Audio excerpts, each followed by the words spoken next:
Quebrantado y afligido, el Señor tomó nuestro lugar.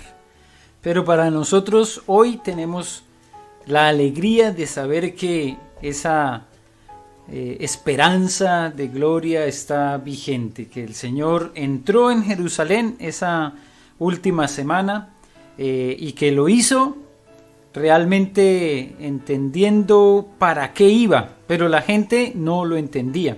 Seguimos en el Evangelio según San Marcos en nuestro estudio y miramos que la semana pasada, en el capítulo 11, se nos daba la enseñanza de qué fue lo que significó también la entrada de Jesús sobre un pollino.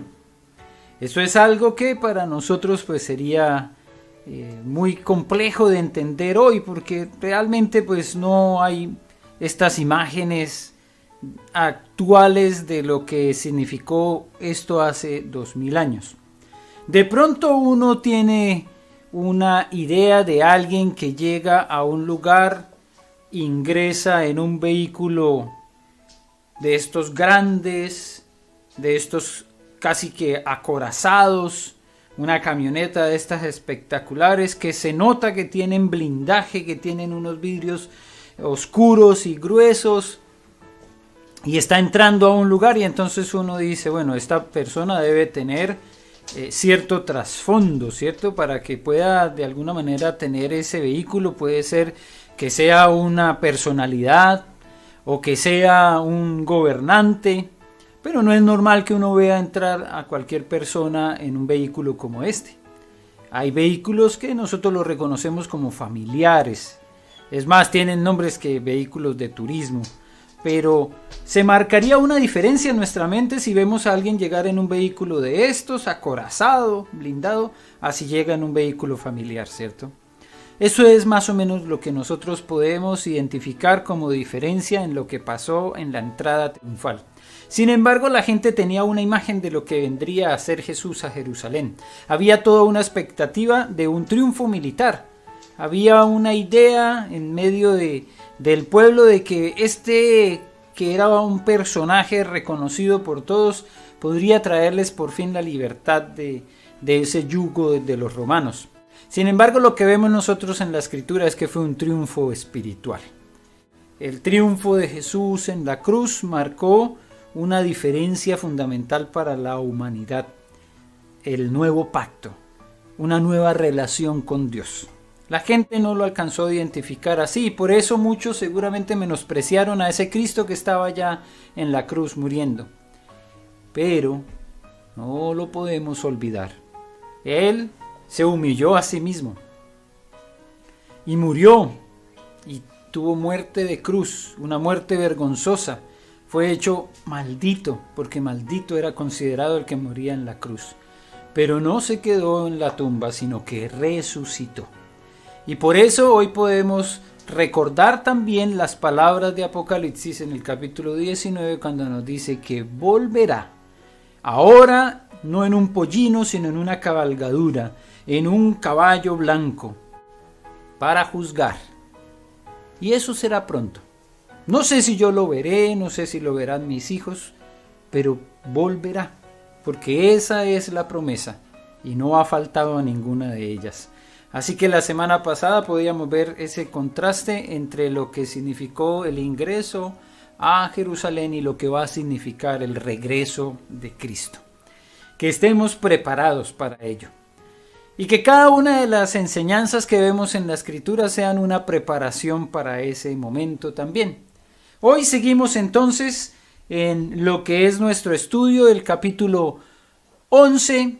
Pasamos adelante los siguientes versículos y vamos a hablar de lo que significa esta imagen de la higuera estéril.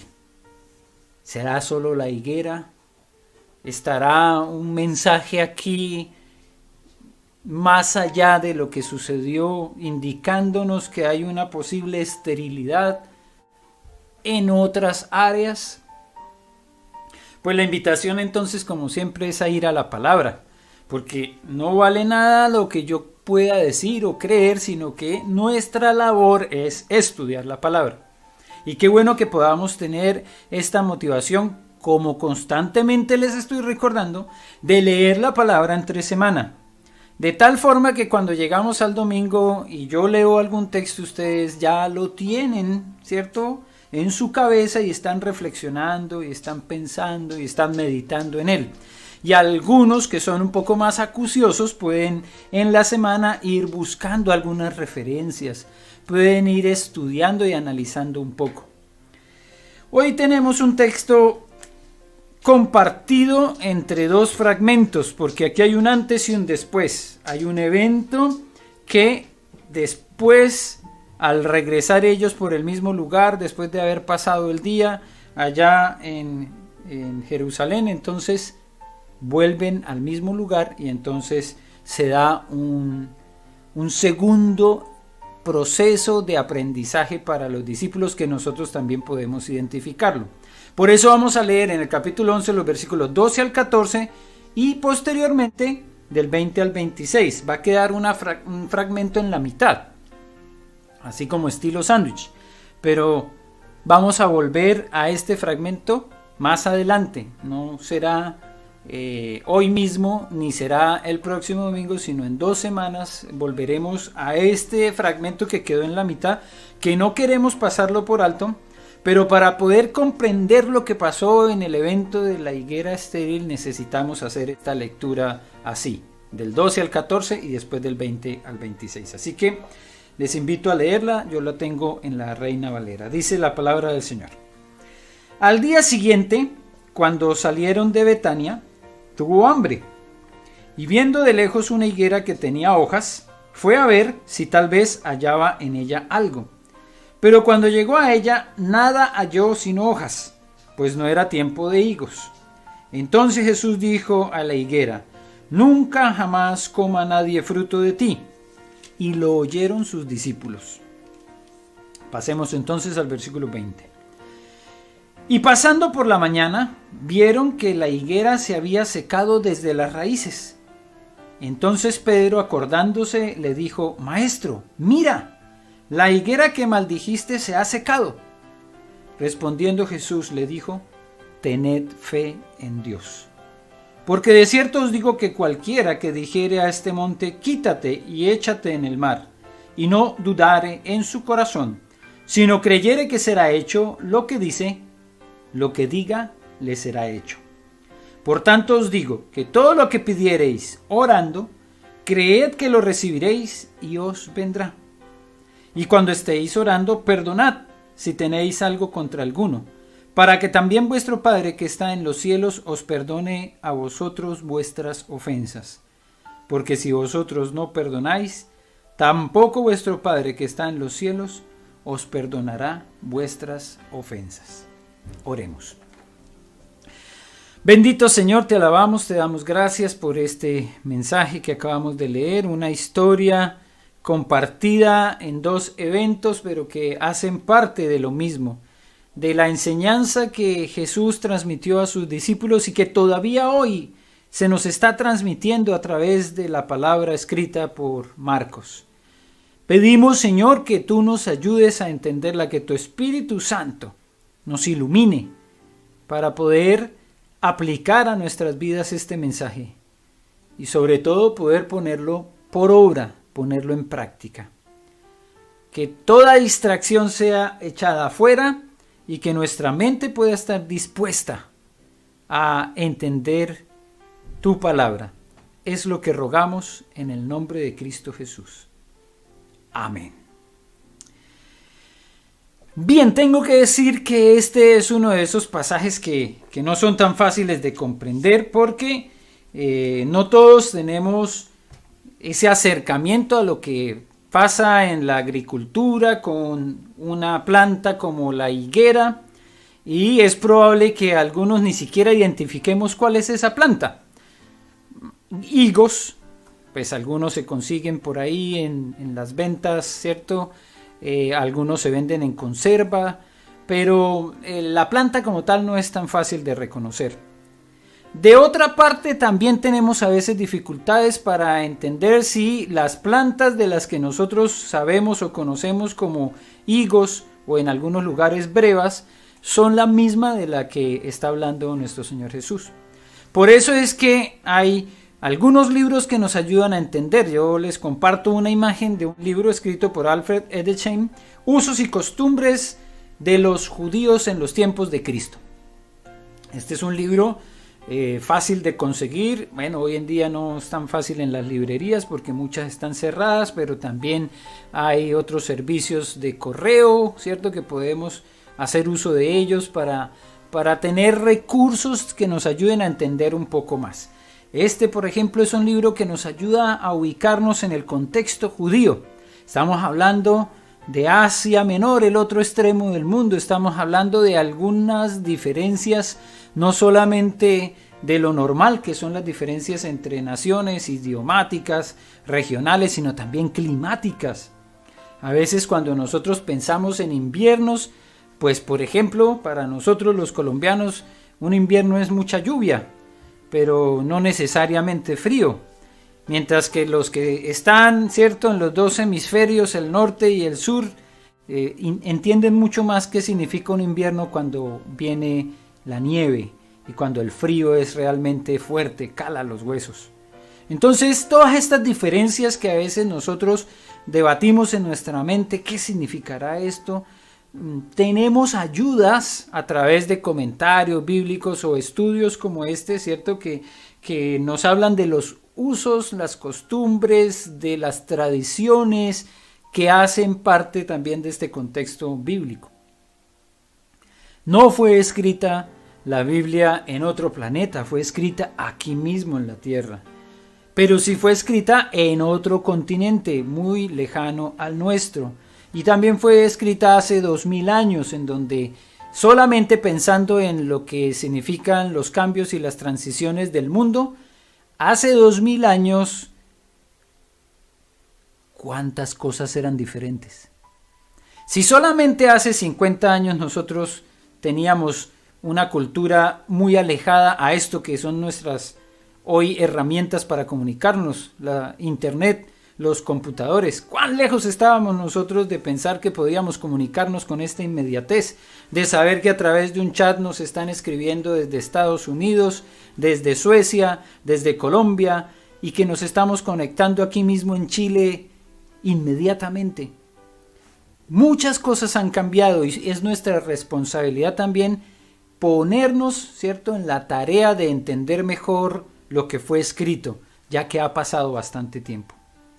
Y aquí podemos nosotros ver un poco de lo que significa entender qué pasa con la higuera y qué clase de árbol es este. Ahí hay una transmisión a través de esta imagen de lo que puede ser un árbol en ese contexto llamado higuera, que produce higos. En este caso se nos dice que hay una higuera que tiene hojas. Esta sería una higuera sin hojas. Y una higuera sin hojas para nosotros pues puede ser una indicación de el término de una etapa, de una época. La época en la cual los árboles despojan sus hojas. Y esto, vuelvo y digo, para los hemisferios, el norte y el sur, es mucho más fácil de entender, porque las estaciones, cuando son muy marcadas, hacen que la naturaleza refleje ello.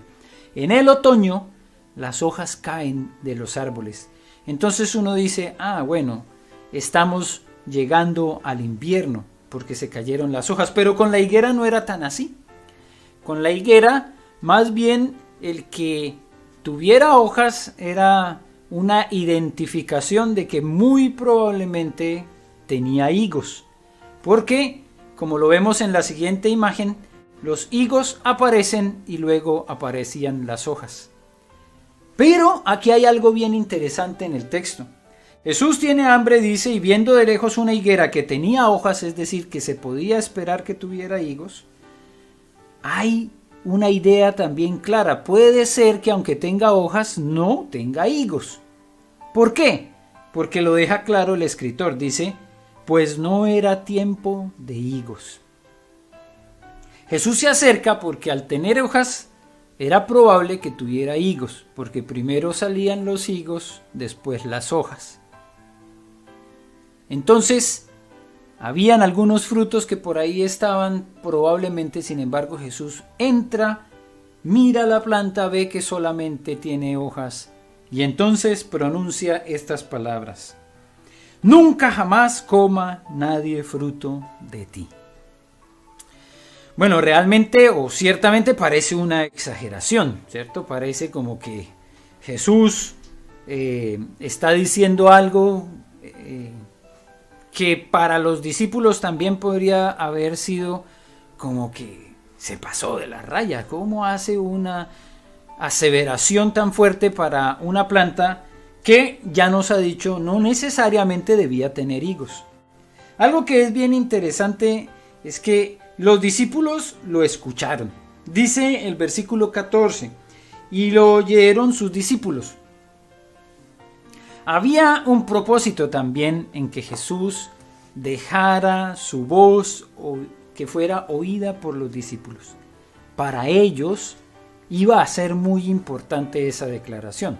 Sin embargo, en ese momento pues no pasó aparentemente nada, porque el texto nos dice claramente que fue después que salieron de Jerusalén y que regresaban, ¿cierto? A la mañana vieron la higuera que se había secado desde las raíces. No fue inmediato, no fue que la higuera en ese instante cuando Jesús pronunció esas palabras empezó a secarse, a achicharrarse y que todos lo vieron. No, ellos inicialmente lo escucharon. Y nos queda entonces la duda, ¿por qué hacer algo así? ¿Por qué pronunciar un juicio tan estricto sobre una planta que no necesariamente debía tener higos? Porque no era tiempo de higos. Bueno, aquí nosotros entonces empezamos a buscar una posible explicación. Y el riesgo que tenemos es inmediatamente hacer una interpretación.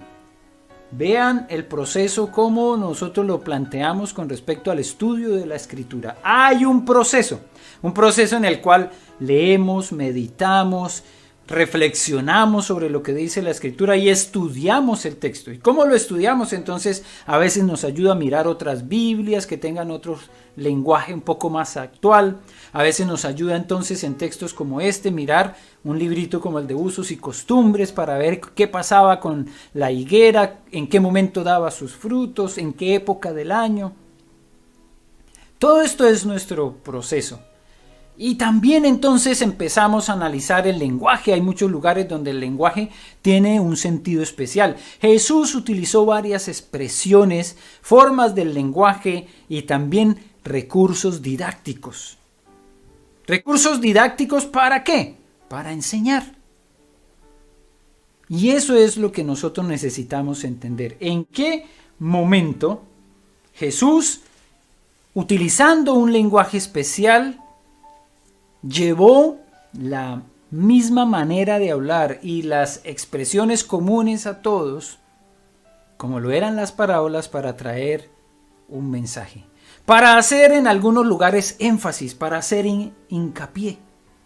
Ya lo habíamos hablado hace unas semanas atrás de lo que significa la hipérbole, una exageración que da también un foco, que hace sentido a un tema específico. Cuando nosotros decimos, uy, pero si te he dicho 1.000.000 de veces, pues probablemente no es que lo haya dicho 1.000.000 de veces, sino que estamos haciendo énfasis en que lo hemos dicho varias veces, ¿cierto? Entonces encontramos algunos pasajes en los que Jesús hace énfasis, nos deja claro un punto a través de lo que Él dijo. Hay una enseñanza central. Y es nuestra labor entonces hacer ese proceso de estudio que nos lleve a entender en dónde está el énfasis. Más adelante en el capítulo 13, entonces les voy a invitar a leer 2 versículos en el capítulo 13, versículos 28 y 29, que de una forma muy interesante nos vuelven a hablar de la higuera. Vamos a ver si era la misma higuera, porque el versículo nos va a dejar claro. Dice los versículos 28 y 29 del capítulo 13, de la higuera aprended la parábola. Cuando ya su rama está tierna y brotan las hojas, sabéis que el verano está cerca. Así también vosotros, cuando veáis que suceden estas cosas, conoced que está cerca, a las puertas. ¿Estaba hablando Jesús de la misma higuera?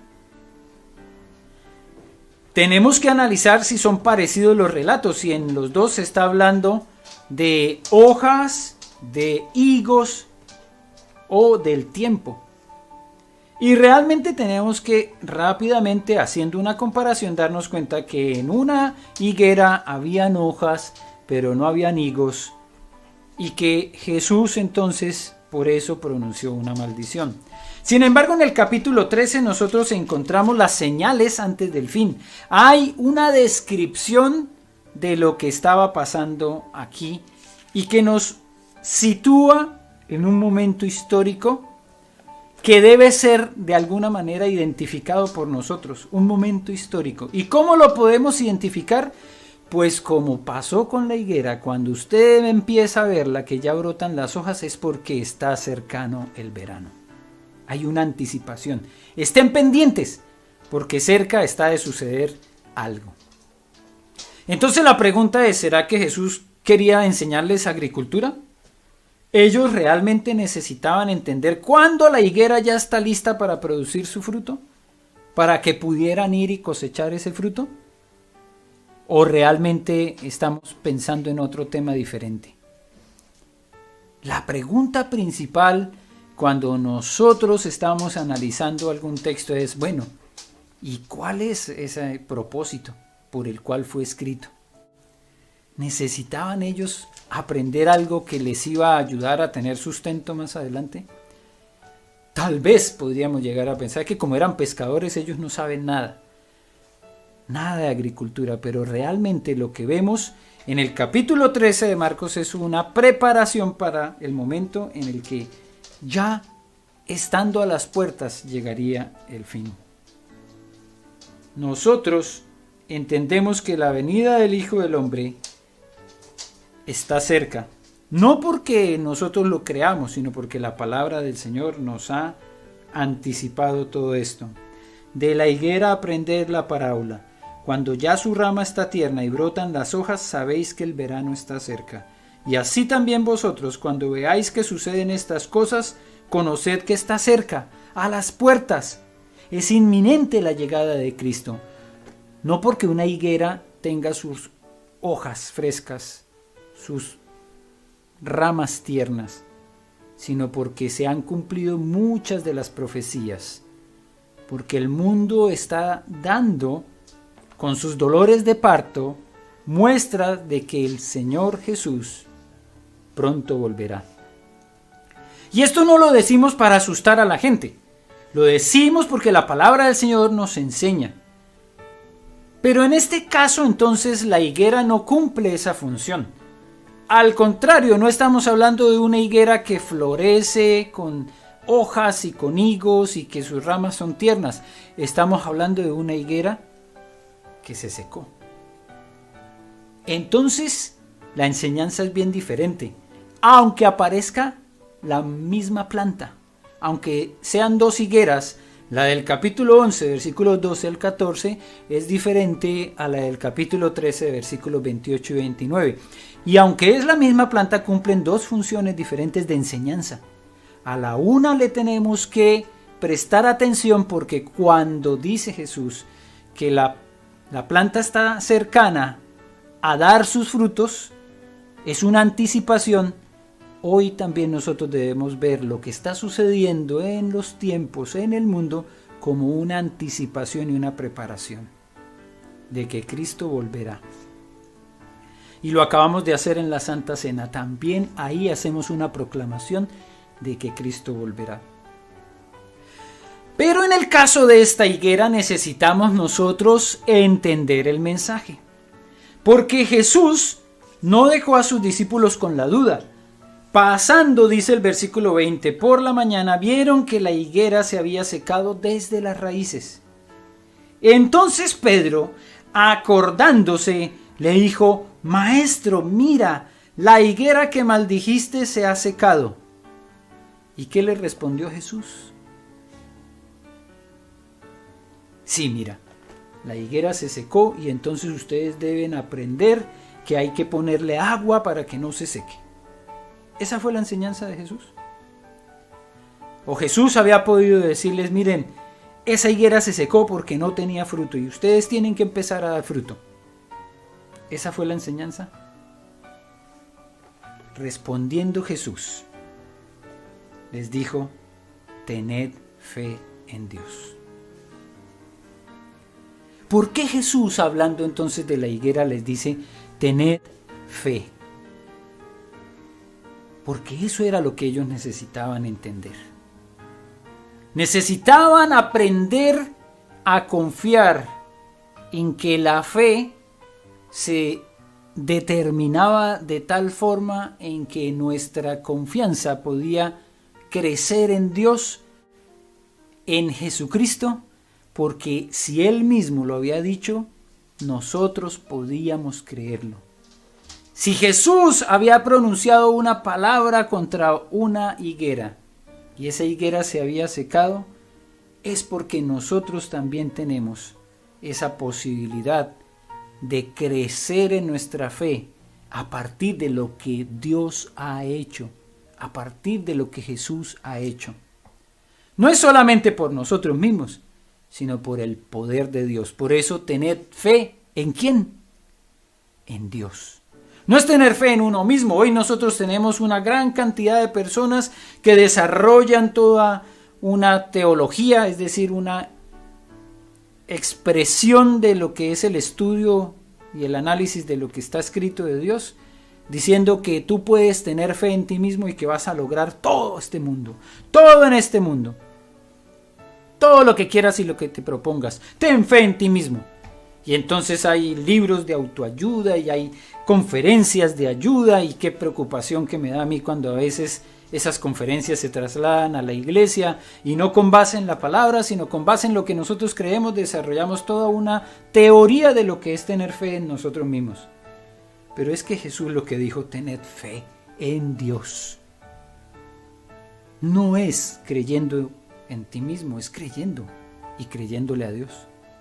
Por eso, a renglón seguido, nosotros leemos en el versículo 23: porque os digo que cualquiera que dijere a este monte: quítate y échate en el mar, y no dudare en su corazón, sino creyere que será hecho lo que diga, le será hecho.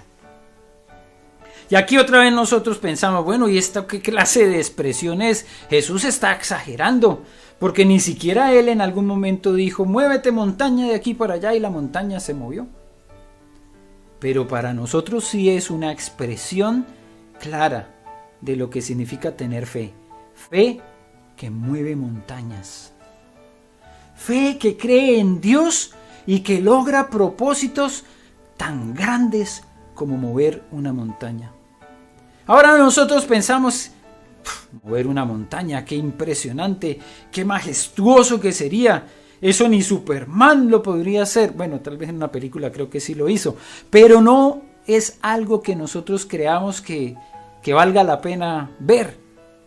Sin embargo, hay milagros más maravillosos que mover una montaña, que se han conseguido con fe. Fe en Dios. Porque la medicina, por ejemplo, nos ha demostrado que intentar salvar la vida de una persona es un proceso largo en el cual los médicos intentan con muchas cosas, con muchas ayudas. Hoy nosotros gozamos de avances tecnológicos impresionantes que ni siquiera hace 100 años existían. Y hoy, por ejemplo, los antibióticos salvan muchas vidas que años atrás, vuelvo y digo, hace 100, 110 años no existían, y que una persona con una pequeña herida que se infectaba moría. Pero también esa medicina tan poderosa ha tenido que reconocer: hay momentos en los que no tenemos nada que hacer. No puedo hacer nada. Y entonces, ¿sabe quién interviene? Dios, el que todo lo puede. Y muchas veces hemos dado testimonios aquí de cómo Dios ha hecho portentos, maravillas, milagros, por causa de una oración de fe, de alguien que entregó al Señor en oración una situación que claramente solamente lo podía hacer Él. Por tanto os digo que todo lo que pidiereis orando, creed que lo recibiréis y os vendrá. Ahí está la enseñanza. Jesús pronunció sobre la higuera una maldición. Y él tenía el poder. Y él logró a través de esa frase que se llevara a cabo cumplidamente lo que él dijo, porque la planta se secó desde la raíz. Nadie más iba a poder encontrar fruto en ella. Por eso cuando nosotros pedimos en oración, tenemos que hacerlo creyendo. Y no creyendo en nosotros, creyendo en Dios. Cuando creemos en Dios. Cuando tenemos fe en Dios. Pero es una fe que también experimenta situaciones en las cuales nosotros a veces no avanzamos, no crecemos y expresamos oraciones que ni siquiera llegan hasta el techo, porque estamos obstaculizados. Primero por la falta de fe, porque oramos y decimos, bueno, ¿será que sí? Bueno, de pronto que sí, de pronto ni me escucha el Señor. Pero oremos. No, es que hay una gran diferencia entre orar creyendo que lo recibiréis. Y eso fue lo que dijo Jesús.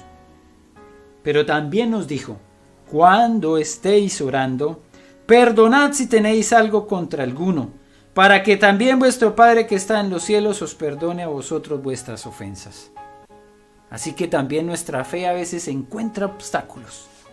Fuertes obstáculos que hacen que ni siquiera podamos expresar abiertamente, con paz y con tranquilidad en nuestro corazón, nuestra oración. Y esos obstáculos están aquí mismo en nuestro corazón. Por eso dice el versículo 26, porque si vosotros no perdonáis, tampoco vuestro Padre que está en los cielos os perdonará vuestras ofensas. Esta fe sin obstáculos entonces la vemos reflejada, por ejemplo, en 1 Corintios 13:2. Y si tuviese profecía y entendiese todos los misterios y toda ciencia, y si tuviese toda la fe de tal manera que trasladase los montes, y no tengo amor, nada soy. Imagínense lo que dijo el apóstol Pablo. Dijo, usted puede tener toda la fe, que es capaz de trasladar los montes, como dijo Jesús. Estas palabras de Pablo las tomó de lo que dijo Jesús. Fe que mueve montañas, fe que traslada los montes, pero no tengo amor, ¿de qué me sirve esa fe? Si no tengo amor para perdonar. Y eso es finalmente lo que debemos recordar, el fruto que se espera de nosotros, el amor, el perdón como un fruto del amor.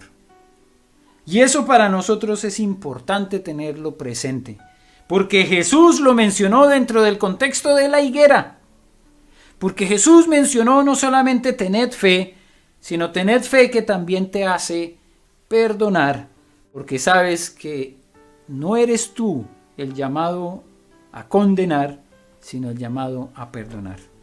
Porque es el amor lo que se ha pedido de nosotros y es la respuesta que debemos dar como hijos de Dios. Es el verdadero fruto que debemos dar. Ser frutos y dar frutos dignos. Así que mis amados hermanos, recordemos a la higuera. Tengamos fe en Dios, pero también perdonemos. Porque de nada sirve trasladar los montes de un lado al otro si no tenemos amor, amor que todo lo perdona, que todo lo cree, que todo lo espera, que todo lo soporta, como lo dijo el apóstol Pablo. Oremos. Señor, te damos gracias por esta oportunidad de estudiar tu palabra y de ver en la higuera y en lo que fue este juicio y maldición de la higuera un aprendizaje hoy para nosotros. Y gracias, Señor, porque hoy aprendemos la importancia de crecer en nuestra fe y no en la fe para nosotros mismos, creyendo en nosotros mismos, sino la fe que cree en ti.